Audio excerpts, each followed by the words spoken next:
Thank you, Peter. And let me start off by thanking the organizers for inviting me to come here. And they invited me before recognizing the timeliness of having me come speak at a conference like this. Because what I'm going to describe to you is a recently announced initiative in the United States that is highly relevant to this conference, and really something that has unfolded really only about the last 10 months. So what I'm going to do is really tell you about three things. Most of the time I'm going to tell you about the story of how this unfolded that you may not be familiar with. I'm going to tell you about the vision for this new initiative, and then tell you about the planning process, because as you'll see, there's not really a plan yet, there's just a planning process. Well, the story itself really is a story that is scientific, but it also has a lot of politics associated with, in particular, US politics. So along the way, I'm going to explain some aspects of this so you understand some of the insanity and hectic pace at which has unfolded over the last 10 months. The reason it's been so hectic, in particular for some of us who have been involved in trying to plan this, is that at the center of this story is this guy who you might recognize. And President Obama is actually a great supporter of biomedical research, but he has a particular interest in genomics and has for a number of years. You might not realize that in 2006, prior to becoming President of the United States, then Senator Obama introduced a major bill into the US Senate entitled the Genomics and Personalized Medicine Act of 2006, signaling his extensive interest in the field of genomics and its potential. This bill actually never got passed. It didn't even get significant amount of traction, but it did symbolize Obama's significant interest in this field. Needless to say, when he became President of the United States, he surrounded himself by individuals who think a lot about genomics. He appointed Francis Collins, previously the director of the institute I now direct, as his director of the National Institutes of Health. He appointed Eric Lander as the co-chair of his highest level science advisory group called the Presidential Council Advisors in Science and Technology. And needless to say, Collins and Lander have had many conversations with the president over the years during his presidency. This culminated for a variety of reasons in the president's intense interest in doing something in this area that led to a meeting in the Oval Office last June, actually, long before anything became public. And at this meeting, it was discussed what possible major initiative the US might take to take advantage of these incredible advances in the arena of genomics, personalized medicine, and so forth. Now, coming out of that meeting was a request by the president to put together a plan over the summer that he could announce that would take advantage of these opportunities. And through discussions that took place even within the White House and beyond, it was recognized that the desire of the president was to cast this within the framework of precision medicine, as the phrase. And although I think this is largely synonymous with genomic medicine and personalized medicine and so forth, it is just a broader context for individualizing medical care to advance human health, recognizing the role of genomics, but in addition to that, other aspects of daily life, lifestyle, diet, environmental exposures, and so forth. The White House and the president were also likely influenced by a report that had come out several years earlier from the National Research Council of the United States that really put precision medicine as a phrase and as a discipline front and center and was discussed extensively. And all of you, of course, are familiar with the idea behind this, in that today, too much of what we do is basically making decisions for patients based on the average patient. And what the president was interested in was changing the dynamic so that sometime tomorrow or so, we would be able to do medical care in a fashion that took advantage of knowledge of genomic differences, environmental differences, lifestyle differences, and therefore tailoring medical care to the individual. And at a basic level, what the president was asking, how can we get from today to tomorrow? What can he do in the last couple of years of his presidency to accelerate and really help stimulate this area of work? A small group of us worked actually very quietly over the summer at NIH in particular, trying to put together a plan that would be brought back to the president in the fall. And that plan was finally decided upon. And then in October of last year, this is the meeting in the Oval Office of the White House where the plan was presented. Some people you might recognize, in particular Eric Lander to the president's left, Francis Collins to the president's right. The other people in this picture are some really high-powered individuals that make key decisions budgetarily out of the White House and really recognize people who Obama turns to make things happen. What the president decided at this meeting was that he indeed wanted to have such an initiative. He wanted to announce it. And what the presidents in the United States do is they often announce major new things in an annual address they make to the United States called the State of the Union Address, which always takes place in January. And it's also that is tied into him announcing the following couple of weeks the unveiling of his budget for the following fiscal year. And all this was going to be tied together in a major announcement. And so we spent the better part of November and December and January getting everything ready for the announcement, and also including trying to put budgetary figures together that would be put into the president's budget. Now, State of the Union addresses in the United States are highly political. They're really hush-hush what's going to be said, and in fact, none of us really knew what the president was going to say in his State of the Union address. We were only told that he would at least refer to precision medicine in some way. We didn't know if he would formally announce the initiative or not. So we all stood by, just like all the rest of the Americans, the evening of January 20th, and we waited to hear what the president would say. And here's what he said. 21st century businesses will rely on American science and technology, research and development. I want the country that eliminated polio and mapped the human genome to lead a new era of medicine, one that delivers the right treatment at the right time.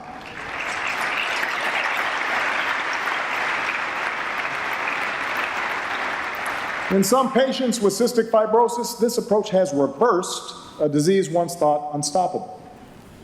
So tonight I'm launching a new precision medicine initiative to bring us closer to curing diseases like cancer and diabetes, and to give all of us access to the personalized information we need to keep ourselves and our families healthier. We can do this.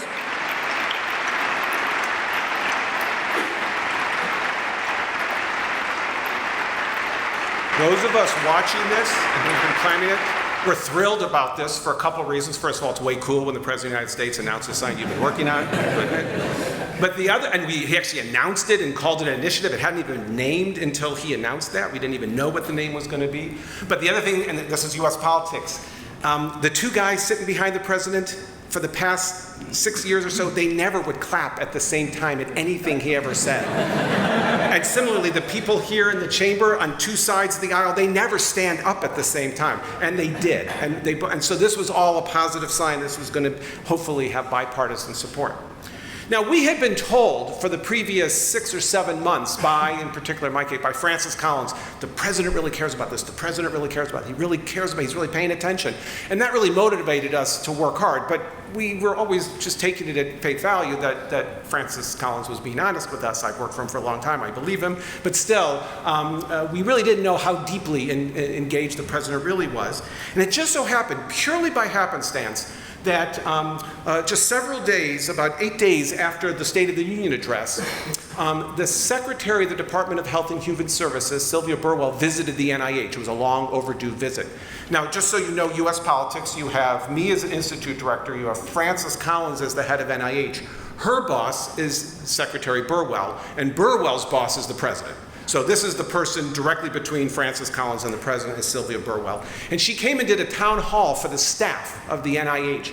And you could email in questions. And one of the questions that was emailed in and selected for her to answer was, tell us something about the president, since you've been working closely with him actually for a number of years, and most recently as his Health and Human Services Secretary. Tell us something about him that staff at NIH would like to know to make us really even more engaged with our jobs.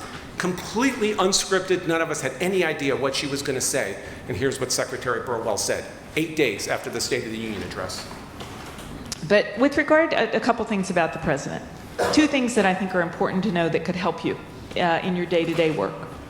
The first one is, and I'm sure you've told the team this, the precision medicine thing, that's him. This is like a presidential priority.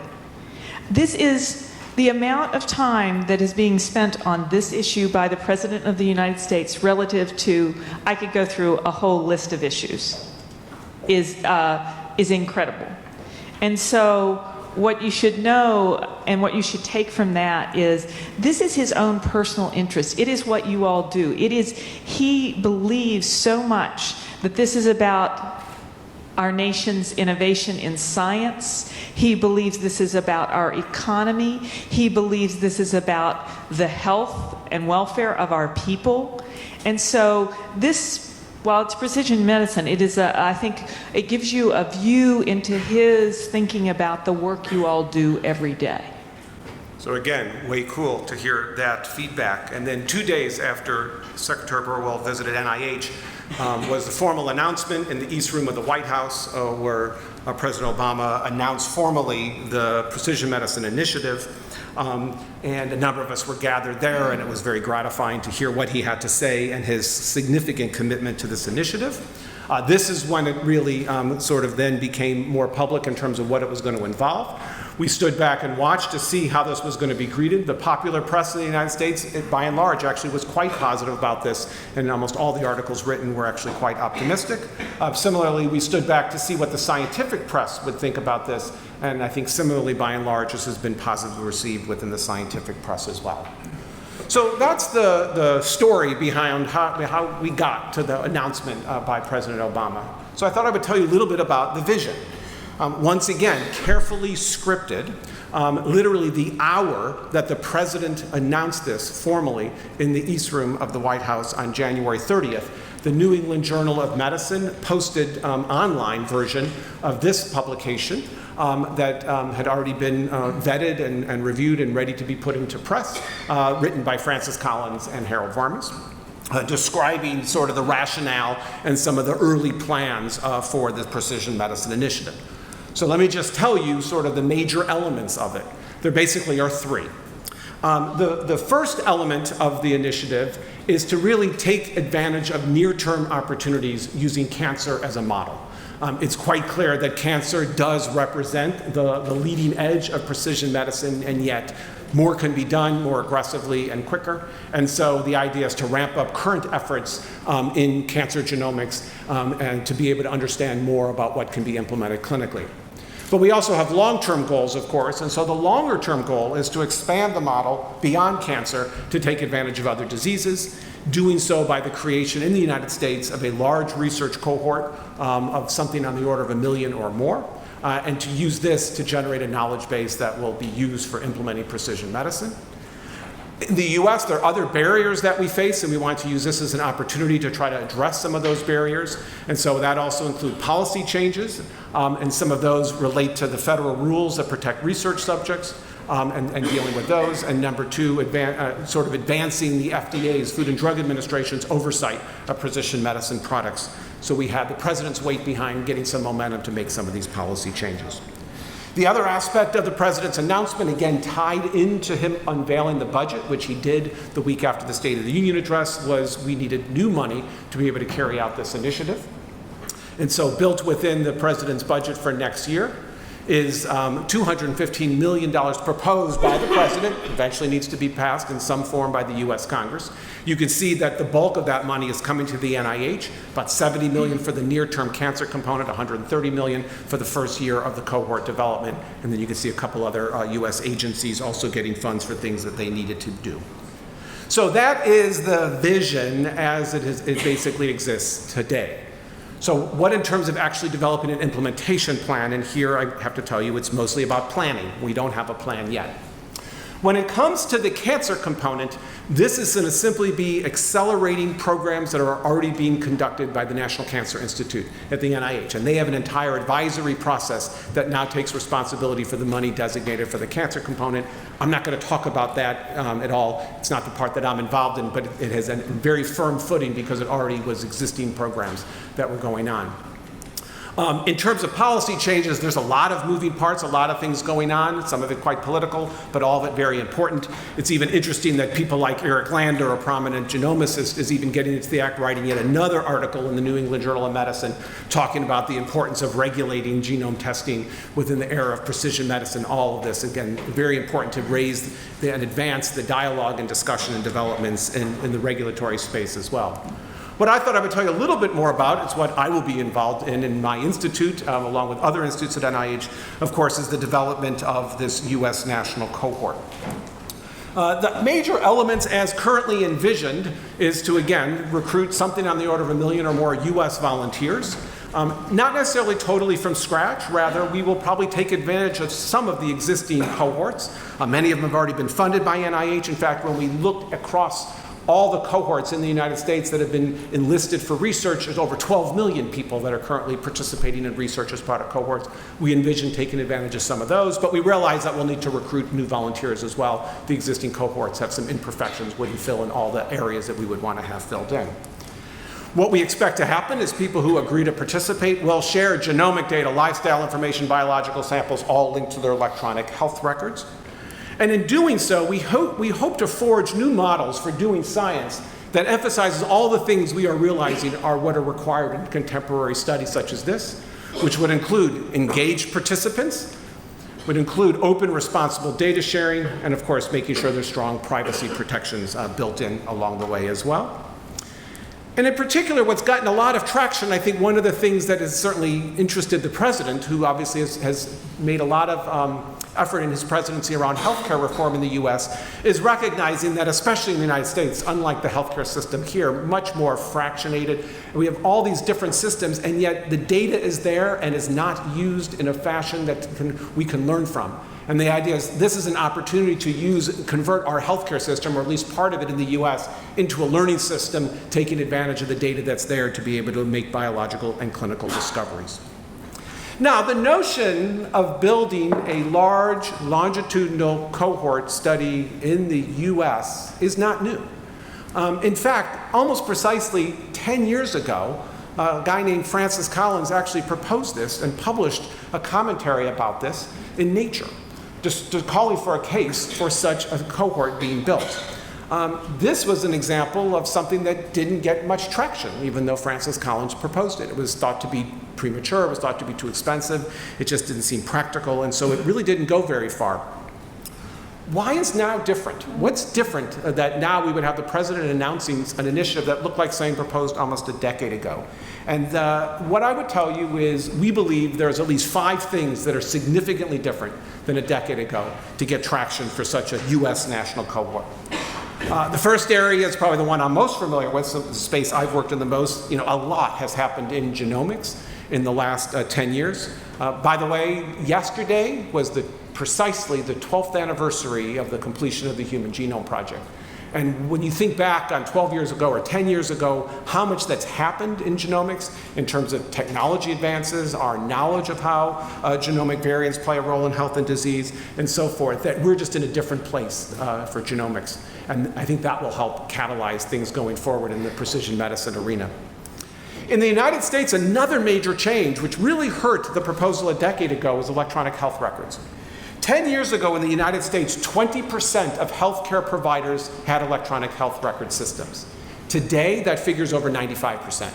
So 10 years ago, it was thought to be too expensive because very few providers had electronic healthcare record systems. Now almost everybody does. We would get all of that already available to us. The other thing that's changed substantially in 10 years is technologies. Starting with health technology, mobile health technology, sensors, ways of being able to monitor physiology, lifestyle, environmental exposure, and so forth. And they're all still quite nascent. Could you imagine where they'll be 10 years from now? And so there's a lot of excitement of sort of getting things in a position so we can take advantage of new technological advances, which inevitably we're going to see in the health arena. But of course, those devices need to talk to something, and what they're most likely going to talk to are smartphones. And at least in the US, things have changed substantially in terms of smartphones. 10 years ago, 1 million smartphones were in use in the United States. About 2% of adult Americans were using smartphones. Today, there's 160 million smartphones in use in the US, and about 53% of American adults carry a smartphone. Those could be mobilized, no pun intended, to basically transmit information from health devices, and one can imagine taking advantage of that over the next 5 and 10 years. But if you have a lot of genomic data, a lot of electronic health record data, and a lot of mobile health data, you're going to have a lot of data. But I think the world of data science has changed substantially in 10 years. And while it still represents probably the greatest bottleneck that all of us face in research, we have advanced substantially in 10 years. Compute power and our sophistication has gone up an estimated 160-fold in the last decade. And I think the attention to data science as critical for biomedical and clinical research is getting the kind of attention it needs. I think we'll be poised to take advantage of all this data. So those are all scientific reasons why the US is different now than 10 years ago.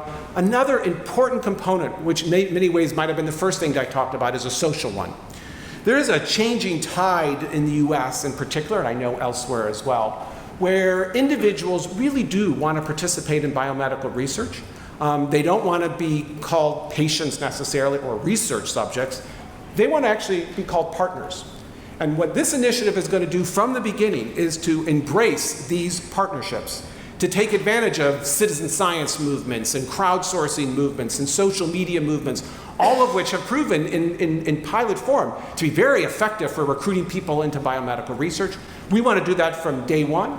We want to have participants be front and center in the design of the study and how we work all the details out so that we could regard them as partners with the scientific enterprise, take advantage of that as we recruit them, and we think this will be very important.